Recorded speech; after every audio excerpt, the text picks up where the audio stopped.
بسم اللہ الرحمن الرحیم. یہ فتویٰ ہے جو دارالعلوم زکریہ سے جاری کیا گیا ہے. آپ میں سے بہت سے حضرات اس ادارے سے واقف ہوں گے اور بہت سے حضرات ہوں گے جنہوں نے فتاویٰ دارالعلوم زکریہ دیکھی ہوگی. فتاویٰ دارالعلوم زکریہ بہت ہی شاندار فتاویٰ کی کتاب ہے جو حضرت مولانا مفتی رضا الحق دامت برکاتہم العالیہ حضرت کے زیر نگرانی یہ فتاویٰ مرتب ہوئے ہیں. تو یہ جو ادارہ ہے دارالعلوم زکریہ جو ساؤتھ افریقہ کے اندر ہے، بہت ہی شاندار ادارہ بھی ہے، اور یہاں سے جو فتاویٰ صادر ہوتے ہیں بڑی تحقیق کے بعد ان کو صادر کیا جاتا ہے، بڑے محقق ہوتے ہیں. تو وہیں سے یہ فتویٰ صادر ہوا ہے جو قلم سے متعلق ہے. آج کل جو یہ بحث چھیڑ رکھی ہے کہ قلم جو ہے اس سے تو دعوت کا فریضہ ادا نہیں ہو سکتا، اس طرح کی جو باتیں کی جاتی ہیں کہ دعوت کے فریضے کی ادائیگی کے لیے تو بدن کا استعمال ضروری ہے.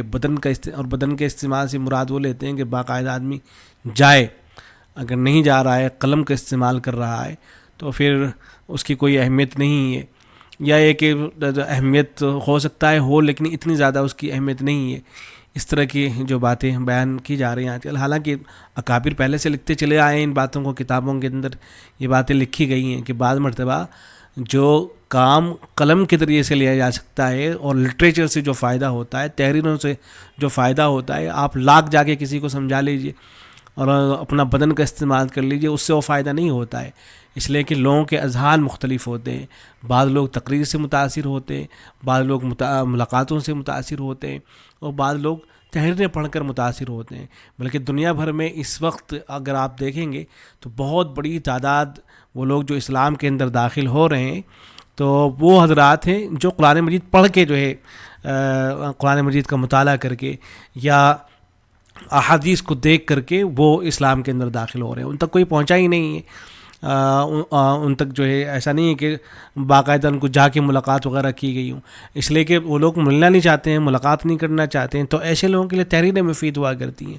اب یہ بحث چھیڑ دینا کہ قلم کا تو کوئی فائدہ نہیں ہے، کوئی اس کی حفاظت نہیں ہے اور اس سے جو ہے دعوتی فریضہ ادا نہیں ہوگا، یا یہ کہ جو ہمارے زمانے کے اندر جو ذرائع چل رہے ہیں ان کو بالکل نظر انداز کر دینا، عوام کے ذہنوں کے اندر یہ باتیں بٹھلا دینا کہ اگر یہ جو ذرائع ہیں، چاہے وہ موبائل کا استعمال ہو، انٹرنیٹ کا استعمال ہو، کہ تو گندے ذریعے ہیں، ان کے ذریعے اگر کوئی آدمی تبلیغ کر رہا ہے تو وہ تبلیغ ہے ہی نہیں. اس طرح کی جو باتیں کہی جانے لگی ہیں، یہ حماقت اور بیوقوفی کے علاوہ کوئی یہ باتیں نہیں ہیں. ایک آدمی جو بیوقوف قسم کا ہوگا وہی اس طرح کی باتیں کر سکتا ہے، ورنہ تو جو زمانے کی جو چیزیں ہوتی ہیں ان کا استعمال تو زیادہ ہونا چاہیے، زیادہ ان کو جو ہے استعمال کیا جانا چاہیے تاکہ اسلام کی ترویج و اشاعت زیادہ سے زیادہ ہو، بات لوگوں تک زیادہ سے زیادہ پہنچے. اب ہونا تو یہ چاہیے کہ ان چیزوں کا زیادہ استعمال کیا جائے، باطل جن راستوں سے آ رہا ہے باطل کو انہی راستوں سے ختم کرنے کی کوشش کی جائے. لیکن ذہنوں کے اندر یہ بٹھا دینا کہ یہ تو کوئی حیثیت ہی نہیں ہے، اور جو حضرات یہ کام کرتے ہیں ان کو بالکل نیچے گرا دینے کی کوشش کر دینا. تو یہ وہی لوگ اس طرح کا کام کر سکتے ہیں کہ جن کو جو یا تو کسی کا اہل کار ہوں گے، کسی طاقت کے تحت وہ کام کر رہے ہوں گے جو اسلام دشمن طاقت ہوگی، یا ایسے لوگ کہ جو قلم کی کیا اہمیت ہے، کتابوں کی کیا اہمیت ہے اس سے بالکل واقف نہ ہوں گے، وہ اس طرح کی باتیں کر سکتے ہیں. بہرحال یہ فتویٰ آیا ہے اس وقت جو اس طرح کی باتیں کی جانے لگی ہیں، اور سوال کیا گیا ہے اس کے اندر. میں اس کو تھوڑا سا پڑھ دیتا ہوں کہ حضرت ایک معروف مولانا صاحب ہیں، وہ مولانا صاحب کو انہیں ہر کوئی جانتا ہے، وہ کہتے ہیں کہ دعوت کا فریضہ قلم سے ادا ہو ہی نہیں سکتا اور کسی بھی طریقے سے ادا نہیں ہو سکتا، کیونکہ دعوت بدنی فریضہ ہے، بدنی ہی سے ادا ہوگا. کیا ان کی یہ بات درست ہے؟ جبکہ بہت سے بڑے علماء ان کی اس بات کی تردید بھی کر چکے ہیں، پھر بھی وہ اپنے بیانات میں بہت شدت سے بات کہتے رہے ہیں. تو جہاں میں لکھا گیا ہے کہ قلم کی دعوتی افادت و اہمیت کی دلیل کے لیے اتنا کافی ہے کہ خود حضرت رحمۃ للعالمین محمد رسول اللہ صلی اللہ علیہ وسلم نے مختلف ملکوں کے بادشاہوں کے نام قلم ہی سے دعوتی خطوط لکھ کر بھجوائے تھے. یہ صاحب اگر اس زمانے کے اندر ہوتے تو کہہ رہے ہوتے کہ قلم سے لکھنے کی کیا ضرورت ہے، ایسے ہی آپ کسی کو روانہ کر دیجئے، اس کی تو کوئی اہمیت ہی نہیں ہے قلم کی. تو اس طرح کے مشورے دیے جا رہے ہوتے اس وقت. اسی طرح حضرت سلیمان علیہ الصلاۃ والسلام نے بھی قلم سے لکھا ہوا اپنا دعوتی خط ملکہ سبا کے پاس بھجوایا تھا. اس لیے یہ دونوں مثالیں اس بات کی دلیل ہیں کہ تحریر بھی گفتگو کے درجے میں ہے، اور اس سے بھی معلوم ہوتا ہے کہ دعوت دعوت اسلام کا ایک ذریعہ خط اور لٹریچر بھی ہے. بہت سے علماء ان باتوں کو لکھ رہے ہیں. خود حضرت مولانا خالد سیف اللہ رحمانی صاحب نے بھی لکھا, بلکہ خود حضرت مولانا الیاس صاحب کاندھلوی رحمۃ اللہ علیہ ان کی تحریروں میں بھی یہ بات ملتی ہے کہ ہمیں جو ہے تحریروں کی طرف بھی جو ہے توجہ دینی چاہیے. حضرت سلیمان علیہ السلام نے کسی انسان کے بجائے پرندے کے ذریعے خط ملک سبا تک پہنچایا. یہ اس بات کی طرف اشارہ ہے کہ انسان کے علاوہ پیغام رسانی یعنی دعوت کے لیے دوسرے ذرائع بھی اختیار کیے جا سکتے ہیں, جیسے آج کل ٹیلی فون, انٹرنیٹ وغیرہ. مولانا کا یہ کہنا کہ قلم سے دعوت کا کام نہیں ہوتا نہایت ہی غیر معقول, ناقص الفہم, نصوص شریعہ اور تعامل امت کے سراسر خلاف ہے. بلکہ اگر اس جملے کا حقیقی مفہوم لیا جائے تو امت محمدیہ کے پورے علم ذخیرے کی تکذیب اور اکابر دین کے 1400 صدیوں کی محنت کو باطل قرار دینے کے مترادف ہے. یہ بہت بڑی بات ہو جائے گی. آپ بھولی بھالی عوام جو ہے ان کے سامنے بیٹھ کر اس طرح کی باتیں کر رہے ہوتے ہیں کہ لکھنے کی کوئی اہمیت نہیں ہے, کتابوں کی, قلم کی, کوئی اس طرح کے جو جملے, وہ ان کا ذہن اس سے یہی بنتا ہے کہ بھئی اصل کام تو یہ ہے جو ہم کر رہے ہیں, باقی یہ لوگ جو ہیں دین کا کام تھوڑا ہی نہ کر رہے ہیں. کیونکہ مفسرین کرام نے جو تفاسیر لکھی ہیں, تفسیر ابن جریر, تفسیر ابن کثیر, تفسیر روح المعانی وغیرہ یا دیگر جلیل القدر مفسرین کی تفاسیر, وہ سب قلم ہی کے ذریعے امت تک پہنچی ہیں.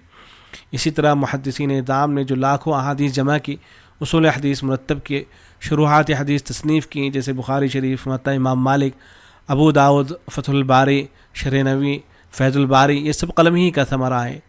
پھر فقہائے امت نے جو فقہی موضوعات, اصولی قواعد, فروعات, فتاوی اور فقہی متون مرتب فرمائے, ہدایہ, بدائع و ثنائے, فتاوی عالمگیری, رد محتار, یہ سب تاریخ اسلامی کے وہ علمی مینار ہیں جن کا وجود قلم کے بغیر مشکل تھا. اگر دعوت کا فریضہ قلم سے ادا نہ ہوتا تو لازم آئے گا کہ ان تمام جلیل القدر اکابر نے جو کچھ لکھا اور امت کو پہنچایا وہ دین کی خدمت ہی نہ تھی, جبکہ یہ نتیجہ بدترین جہالت, گمراہ کن سوچ اور نصوص قطعیہ کے خلاف ہے.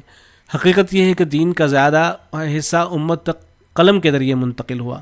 قرآن کے اولین کاتبین سے لے کر آج تک کی تمام علمی امانتیں تحریری صورت ہی میں محفوظ رہی ہیں.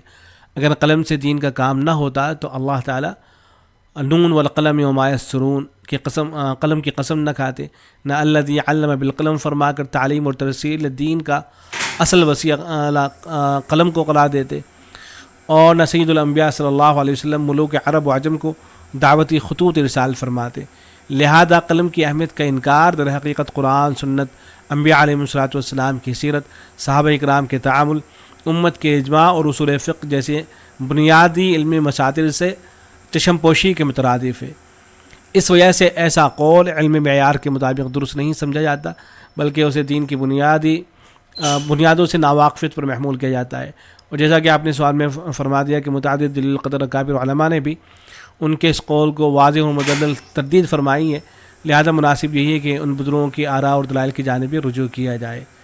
پھر یہ حوالے دے رکھے ہیں, اور آخر میں حضرت مولانا خالد سیف اللہ رحمانی صاحب کا بھی حوالہ دے رکھا ہے کہ حیات طیبہ صلی اللہ علیہ وسلم ایک نظر میں, اس میں مولانا خالد سیف اللہ رحمانی صاحب فرماتے ہیں کہ صلح حدیبیہ کے بعد آپ نے بادشاہوں اور مختلف قبائل کے سرداروں کے نام دعوت اسلام کے خطوط بھیجے. یہ خطوط نہ صرف عرب کے قرب و جوار کے حکمرانوں قیصر و کسریٰ, نجاشی وغیرہ تک پہنچے, بلکہ شاہ چین تک بھی آپ نے مکتوب دعوت بھیجا, اور ان کوششوں سے جزیرۃ العرب کے بہت سے قبائل نے اسلام قبول کیا. خود جیش کے بادشاہ نجاشی بھی مشرف بہ اسلام ہوئے, نجاشی بادشاہ بھی مشرف بہ اسلام ہوئے. اس سلسلے میں 6 خطوط کا عام طور پر سیرت کی کتابوں کے اندر ذکر ملتا ہے. یہ پھر ان خطوط کا جو ہے ذکر کیا گیا ہے, اور آخر میں حضرت مفتی رضا الحق دامت البرکاتہ العالیہ ان کے جو ہے دستخط موجود ہیں. تو یہ دارالعلوم زکریا جو ہے, جو ساؤتھ افریقہ کے اندر ادارہ ہے, وہاں سے فتویٰ جو ہے صادر کیا گیا ہے. یہ ساری چیزیں عوام کے سامنے رہنی چاہیے تاکہ ان کا بیچاروں کا یہ ذہن نہ بنے کہ بھئی جو اور حضرات دین کی خدمت میں لگے ہوئے ہیں وہ اچھے کام تو ہو سکتے ہیں لیکن وہ دعوت کے کام نہیں ہے, وہ دعوت کے کام میں نہیں لگے ہوئے.